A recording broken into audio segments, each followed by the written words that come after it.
Hey guys, and welcome to Pheas Airsoft, where today we're going to do an unboxing and review of this Sofirn ST1 flashlight.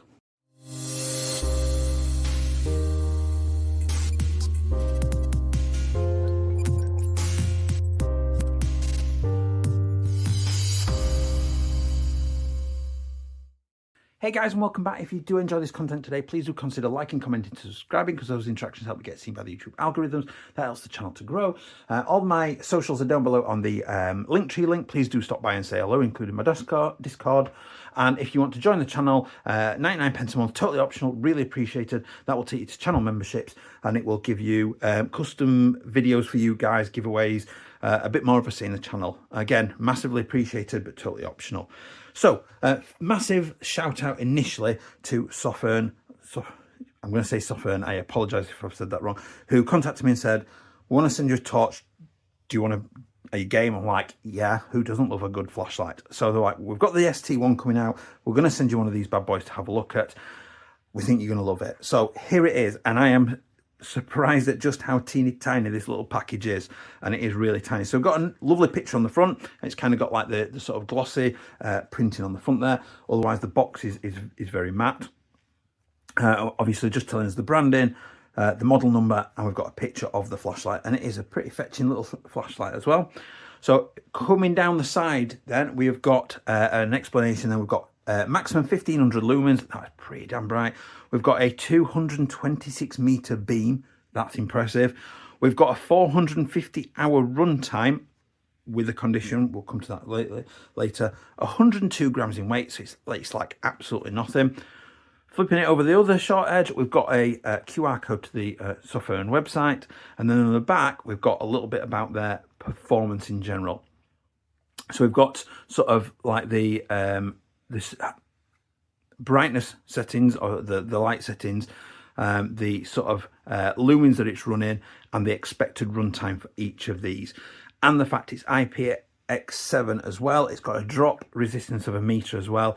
You know, this is just absolutely insane. So we've got there 1 lumen, which is the moonlight mode. It's going to run for 450 hours. It's just going to produce a simple 1 lumen of light, but it will run for 450 hours. It's absolutely ridiculous. We've got low then, which is 10 lumens. It's going to run for 100 hours, and it has got a 2100 milliamp. I'm pretty sure, I will check on that in a second. A 2100 milliamp LiPo battery in it. Then we've got the medium, which is 350 lumens. It's going to run 3.5 hours at that constant. That's really good. Then we've got the high lumens, which is 800 does that say 800 to 600 lumens, 10 minutes at 800 lumens, and then it switched down to 600, and it's going to run for that for 100 minutes. And then we've got turbo, which is 1500 lumens for 2 minutes, and then it's going to drop down to 600 lumens for the 100 minutes. I assume part of that is not, so it doesn't overcharge discharge the battery, and doesn't sort of melt the torch, because the heat coming from that is going to be immense. So again, it talks about the length is 120mm, width is 28mm, and height is 16mm. So this is a really tiny little thing.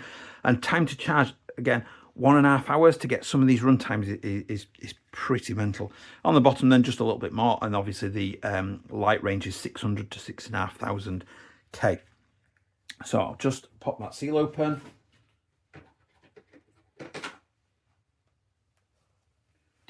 So just pop that seal open then, and let's get into this little packaging. Oh, I like that.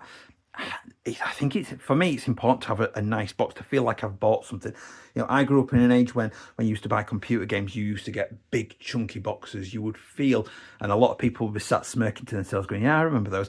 You know, you felt like you bought something substantial, even though it was just little discs inside and stuff. You felt like something meaningful had been bought. So a good box to me now is partially nostalgia, and encourages that feeling of something of value. So I like the box overall is nice, and then I do like little novelties, like keeping me entertained. And I like that little touch that I don't have to gouge my finger in anything. There's just a nice little pull tab that's pulling it out. So there's a few bits and pieces there. So there's nothing else in the box. So I've got there, read me note, the flashlight comes locked by default. Press ×2 to unlock it before using. So we're just going to press the power button ×2. So I'll just peel that away. There's our user manual. We'll have a quick flick through that in a second. We've got a wrist strap, which we'll put on in a minute. and we have our charging cable as well, which is sort of maybe about 30 centimeters or so. That's really nice. We'll flip that over, and our torch is in a little baggie. Get that out of there and slide it out. Now, I wasn't prepared actually for how small and light that is combined. It is very, very well sort of machined. I assume it's CNC'd aluminium, I'm guessing. I can't actually see anything that tells me otherwise. It looks lovely.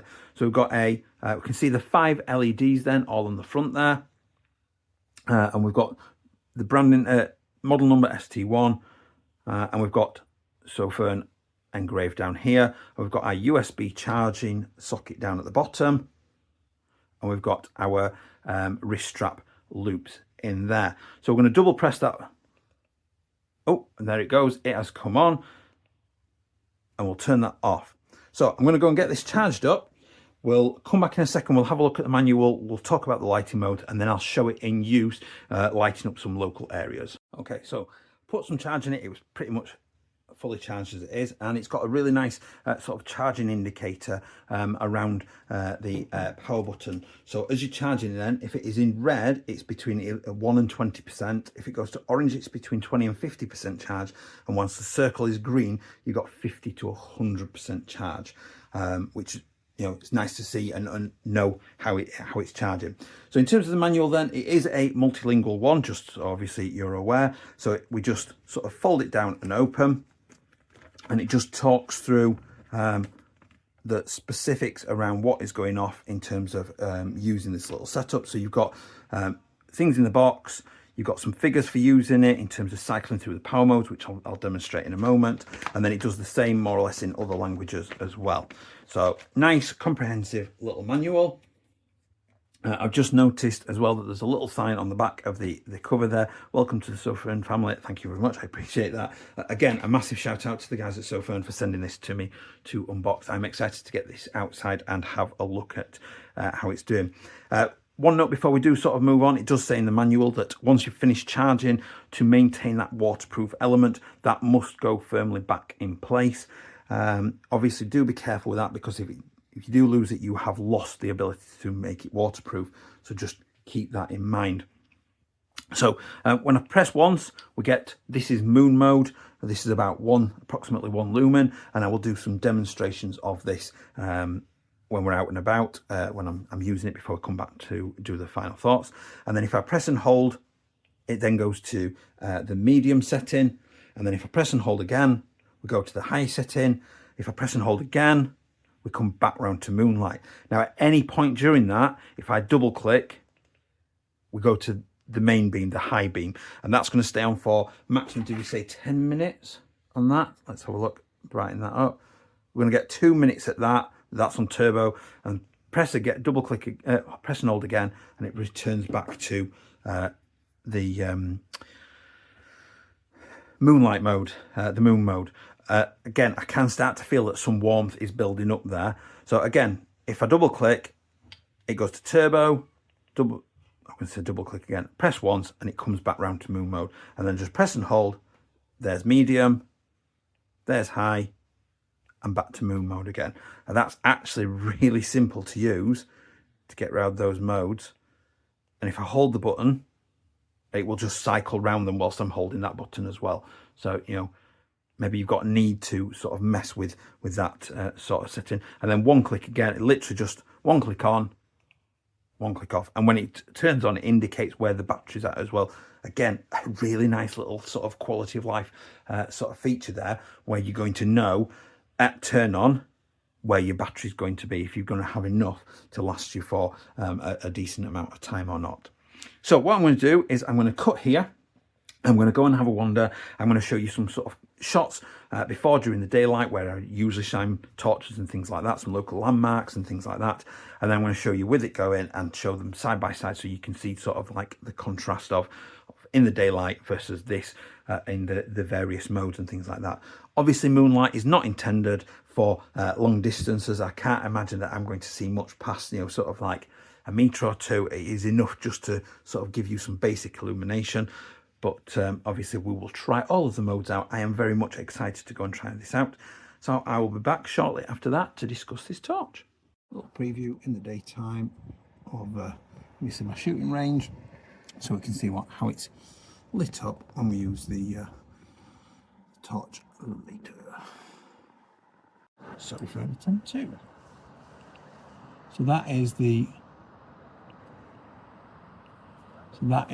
moonbeam. Just to show you, there is moonbeam. It's kind of casting a little bit of light onto the trees, sort of 10-ish meters out from me, 15 meters out from me, but not enough that's really discernible.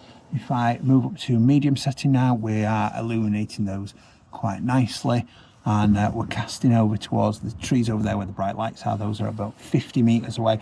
We're sort of reaching those quite loosely.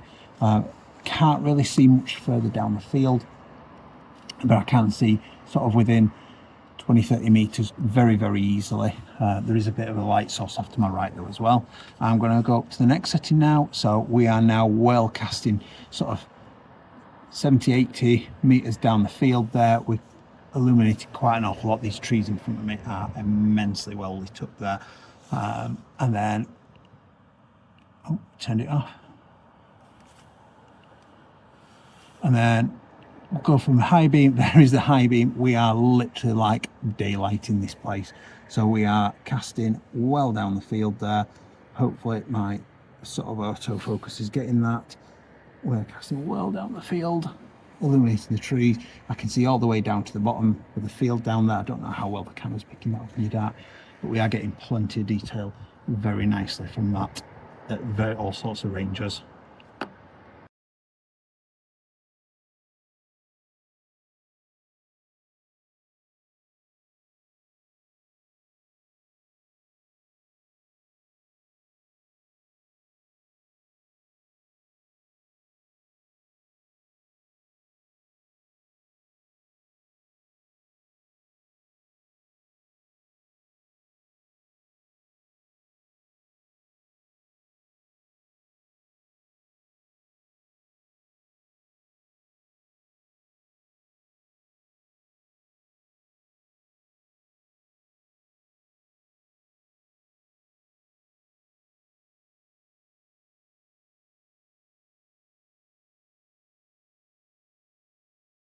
Okay, so we're down at the field now. So there is the moon mode.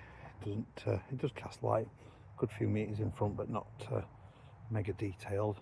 So now I'll go. That's a medium beam. Really got some good sort of range now, and some really wide cast as well, that you can see quite a substantial range distance. Then we've gone high beam, getting really just sort of casting nicely, and then hyper, just I don't know how well that's picking it up, but I can see really clearly all the trees right down at the bottom there. That is a substantial sort of throw down that field there to be able to see all those in detail. I'm guessing the brightness in the near field is probably blocking out how easily I can see that down there. Bring it back down, so that's back on high, back to moon. Quite a drastic change, isn't it? And back to medium again. So we've got quite a substantial sort of cast in there. That, you know, that is a good setting, particularly in sort of medium distances, and then being able to go up to high when I really need to melt people's faces off. I've still got the ability to go to turbo for a couple of minutes as well, really to just shine that out. That's amazing. In the daytime then,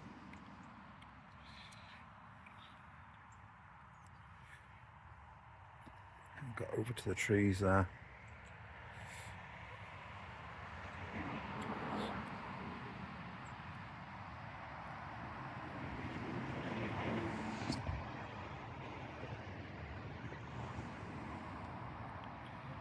Okay, so we're at the local site. There's the moon. It's not really lighting anything up further out, but nearby we have got more than enough light to sort of see our way. So now we're going to move up the power setting. So this is the medium setting. So we're now seeing, oh, I don't know how well that's picking up, but we're seeing well up to the top of the infrastructure there, the pit's head. see well up to the top of the pit head there. Hopefully we can see that. You can see that, hopefully. Can't tell properly on my phone. And I'll go power setting. So this is the high setting, easily lighting all the top of that structure up quite easily. So high setting, and then we're going to go, we can see there, again interrupted. We can see there well up to the top of the structure, and then we'll go super high. Ooh. So there's the highest beam there. Wow, absolutely like illuminating the top there. You know, it is literally like daylight. And if you come round, this is still on the high beam. They're absolutely just crystal clear how much you can see here. Just like there is nothing avoiding that beam there. If I come back down a setting, so this is back on the moon setting. Moon setting, it is lighting up out a little bit. It's sort of just a bit of a glow. So I'll go up to the medium setting. You know, really sort of like illuminating things quite nicely. So I've got a good range there.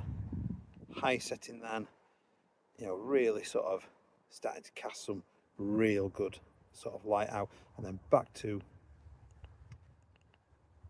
hyper again. You know, the top setting, turbo, absolutely just insane levels of brightness there. So an apology to make partway through filming, I realised that there was a yellow tape on that's sort of like a protective. So actually I mean, don't get me wrong, it's still, you know,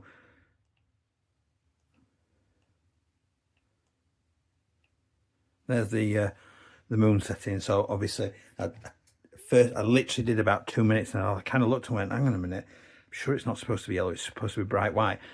And it is bright white, it is not yellow at all. And so basically changed it and found it was brighter again. You know, it's that is just like the hyper mode is just brilliant. Really sort of far reaching. Again, I'd just like to say sorry to Sofirn that I didn't realise that until into filming it in the dark. I'm sure you'll be all right with that. You know, I captured the right stuff in the end, sort of thing. But sort of in terms of like the cast, some really good cast. Sort of quite like that it's not like an ultra narrow beam, that there is almost like a diffusion to it, that it's like quite a wide cast angle out from it, that like you are illuminating a large proportion of the area and really sort of getting to see a lot, quite a wide range. You know, that's not, focus beams have their use and things like that, but for a more generalized torch for out and about, you know, it like the diffusion, the way that the angle is spread out is just really sort of like impressive, and covers a lot of area, giving you a lot of visibility in those dark scenarios. I've really sort of got to compliment in terms of like the button use, in terms of like how easy that is to just one on, click and hold, click and hold, click and hold, and double click. Like that whole system is really just easy to follow and get through and use. So switching modes is really, really fast and effective. And I've just been very, very much impressed with like the simple use of it, and sort of took my daughter out doing, particularly went to the local landmark and just shine it on that. And my daughter was like, damn, that's really impressive. It's like, yeah, it is. Yeah, it is.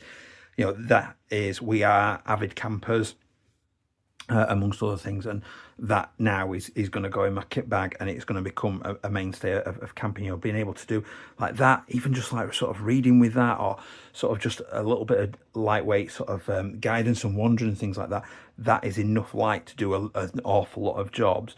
And then just pressing and holding, and you've got those variety of other beams to be able to fall back on, is just really, really impressive. The sort of CNC, I sort of touched on this earlier, like it's so well done. Like there's no sharp edges, and sometimes you get with some of CNC stuff that they obviously forget to round off corners and things like that. And actually they've not done that here. They've really, really nicely machined this body where actually there are no sharp edges. It is really nice to grab and hold and keep hold of and things. You know, it's not going anywhere. There is plenty of grip to it. And you know, even on the body, it's like a nice sort of matte texturing. Like there is good grip to be had in that, and I assume even in wet, you know, you're really going to be able to keep hold of that. And the fact that it's waterproof on top as well, and you can keep grip, obviously really, really useful. I was still kicking myself the fact that I'd left that bloody yellow thing on the front. That was poor from me. I did think, looking at it, thinking, oh, online all the stuff shows it's bright white, it's yellow, and then I could see the little tiny pull tab on the edge there and just come off, and it was like, oh, brand new day. So just, you know, if you are needing something like, particularly if you're going to run it sort of dual, you know, with something like this, get it under your hand. You know, we've seen it in the movies, it looks awesome. I don't actually know how real that is. You know, if somebody who is in that sort of line of work, if you could comment and confirm or deny if, you know, sort of running a torch with something like this is a realistic use, I would like to know, because I don't want to go and turn up somewhere and use that and do that and then look like an absolute prawn, because it's not actual practice. You know, despite all the other stuff that we do in airsoft that's not actual practice and things like that, we'll ignore all that kind of stuff. So even with the cuts and things like that, you know, you've got something like this AP where those stylings of this actually fit really nice with those sort of like indication marks and those serrations and things like that in the slide. You know, it looks a really quality piece of kit, and it looks really nice and sharp. It really sort of stands out. So I genuinely can't fault them for, in terms of build quality, you know, sort of like bashing it about. It's like, it is solid. I clicked that on with my finger then. It is really solid. You know, it's going to take an absolute battering. The fact that, you know, they even list on the box a minimum, you know, at least a meter of fall protection it will take. So, you know that you're going to be able to sort of knock that about, and it's just going to keep going. It's going to be quite happy to just keep going. And in such a small compact size, and the ability, like, everything's USB-C now, isn't it? And the fact that that is a USB-C to charge it is really, really helpful and really, really handy. So just like well done to Sofirn for building something so good quality. I am chuffed to bits with it. I would love to see a mounting bracket that can get it on an accessory rail or something like that, because I think that would, you know, particularly from an airsoft point of view, that would really just propel it forward. But even just as a generic use torch, that is absolutely fantastic. So just want to say thank you, a massive shout out again to Sofirn for sending me the ST1. You know, fantastic little package, love a little box. The wrist strap, I have realised I have forgot to comment on and about the wrist strap. The wrist strap is famously easy, so we're just going to pull that through, loop through there. Even that, it's like machined in a way that it catches and pushes it up for you. Sometimes you see these like being hollowed back, and they can be a pain to get wrist straps through. Like some care and attention and detail has gone into the manufacturing of this little flashlight. It is like, you know, thought has been given for use case and stuff. And that on your wrist, you know, if you're camping out and about, even from a sort of an airsoft point of view, you know, if I am going to run this with this in CQB and things like that, being able to have just that dangling on my wrist, flip it up, click it on, you know, and I've got a suitable torch scenario to go into some sort of situation, and then click it off when I'm done and let it dangle again. You know, even for just hooking up on a key hook and things like that, really, really useful. Nice little accessory there. I hope you've enjoyed that. I do love a good flashlight. I think they I particularly like going out and just seeing how much I can actually see in the dark with them, and those sort of long distance throws and things like that, just really make my day. So massive shout out again to Sofirn for sending me this out to let me unbox that. I have thoroughly enjoyed it. Please remember to like, comment and subscribe, and I will see you next time. Bye.